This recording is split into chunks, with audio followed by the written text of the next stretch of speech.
Today's story is called Zoey Lost Her Bone. It was a beautiful sunny morning. The birds were singing outside the window and the whole house smelled like a wonderful new day. Zoey the beagle slowly opened her eyes, adjusted her purple glasses, and immediately thought of her favorite thing in the whole world, her bone. Zoey jumped up and ran to where she always kept it. But wait, it was gone. The bone was not there. Zoey looked left. She looked right. She even looked up at the ceiling just in case. Zoey checked behind her blue pillow. No bone. She checked under the bookshelf. No bone. She even checked inside her food bowl. Definitely no bone. Poor Zoey sat down and her little ears drooped. She felt so sad. Her favorite bone was really and truly missing. Just then, Nitsi walked in. He took one look at Zoey and knew something was wrong. Because that is what best friends do. They notice when you are sad. Nitsi knelt down and held Zoey's paw gently. He said, "Don't worry, Zoey. We will find your bone together. But first, we might need to ask for help." Nitsi said, "Now, Zoey, when we ask someone for help, there is one very important magic word we must always use. Do you know what it is?"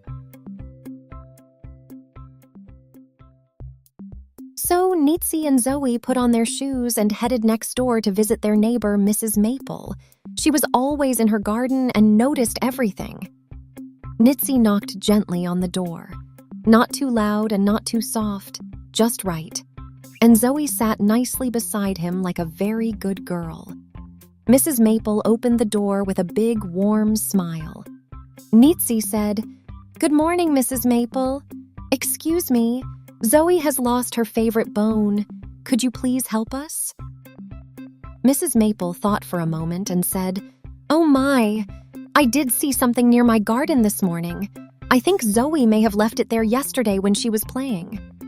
Nitsi immediately turned to Zoey and whispered, "Now what do we say, Zoey?" Zoey wagged her tail and Nitsi said loudly and clearly, "Thank you so much, Mrs. Maple. You are so kind." Nitsi and Zoey went to Mrs. Maple's garden and searched carefully through the flowers and the green leafy plants. But the bone was not there either. They decided to visit the little library on the corner. Maybe someone there had seen it. Zoey loved the library because it was always so quiet and cozy. Inside the library, Nitsi remembered to use his quiet voice. He said softly, "Excuse me, please. We are looking for Zoey's bone. Have you seen it?" The librarian smiled and whispered, "Try the blue bench outside." Zoey did her special thank you bow and Nitsi gave the biggest thumbs up. The librarian laughed quietly and waved them goodbye. They checked the blue bench. No bone. They were getting a little tired now, but Nitsi held Zoey's paw and said, "Don't give up, Zoey. Let's go back home and look one more time." Back in their cozy room, Nitsi looked slowly and carefully in every single corner. Under the chair, behind the curtain, beside the little blue stool. And then Zoey froze. Her little nose twitched. Her eyes went wide behind her purple glasses. There it was, right next to her blue pillow, exactly where she had left it the night before. Nitsi laughed the sweetest laugh. He said, "Oh, Zoey, it was here all along, right where you left it." Zoey wagged her tail so fast her whole body wiggled. Nitsi looked at you and smiled. He said, "Today we learned something very important, friends. Number 1, always say please when you need help. Number 2, always say thank you when someone helps you. And number 3, always remember where you put your things, right, Zoey?"